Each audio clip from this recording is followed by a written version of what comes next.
Hello everyone, welcome back to another Flames of War painting tutorial, this time late war British infantry. Fairly simple to do. I'll show you as quickly as I can to get them done on the table. As you know my style by now, it's not going to win you many painting competitions, if any, but it will get you models onto the field very quickly. So let's get stuck in.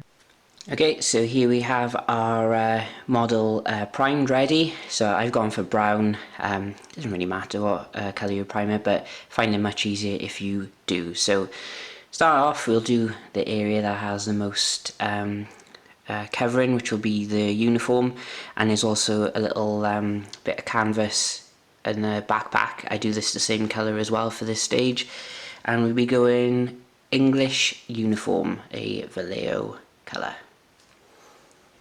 Okay, so that is the uniform done and it's still wet, so you can see a little bit of a sheen on it, and you can see the bit of the backpack as well.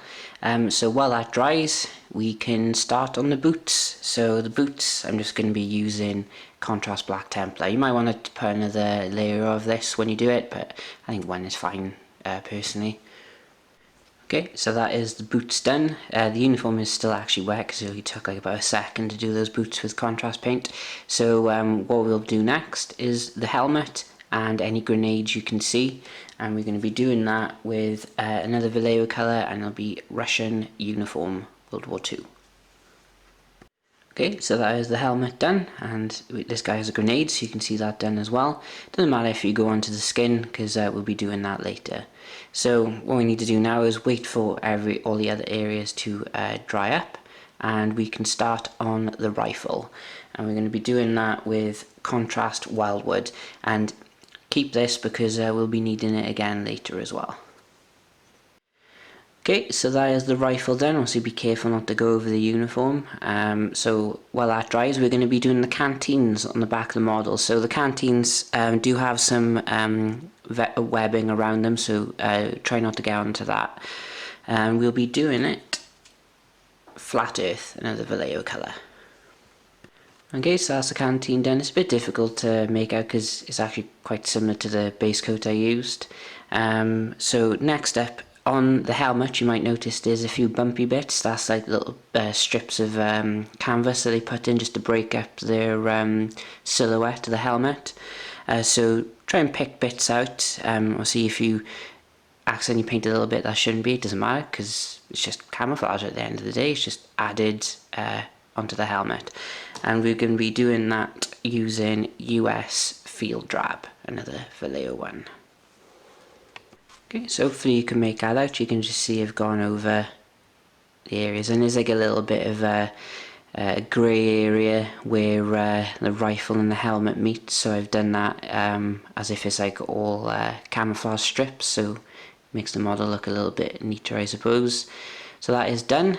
So we're still waiting for some areas to dry, so we'll be doing the skin areas, and we're going to be doing that using a Citadel colour, Corax white, but any base coat in white will be fine for this. Okay, so that is the skin areas done white. We need to wait for that to dry because we'll be using a contrast paint for that. So again, while we wait for it to dry, we're going to be going over all the webbing areas and the gaiters, so that's just the section between the boot and the trousers if you don't know what gaiters are, and also the strap on the rifle as well. And we're going to be using green grey for that one, Vallejo colour again. Okay, so that is all the webbing and stuff done, so the model's really starting to come to life a lot more now. You can see a bit of a sheen on it, is still a little bit wet. So while that dries, we'll be going over the skin areas again using contrast Guilliman flesh. Okay, so that is the skin areas done. So now we're going to get that wildwood back out because there's a small entrenching tool on the back, as you can see, right below the backpack. That's why I've kept it back, because you kind of need to do the webbing first to do it. I suppose you could paint around, but it's just a bit more difficult. So wildwood again, the contrast one we use for the rifle. So just do that and then let it dry. Okay, so there's the entrenching tool done. So next we're going to be going over the metal areas of the model using army painted gunmetal, but any dark metallic paint will do.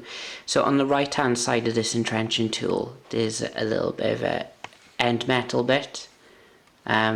So luckily for this model, it's not actually visible. I'll put that away. Can't focus for some reason. So luckily for that bit, it's covered for this model, but on the other models, just there's a little bit of on the end.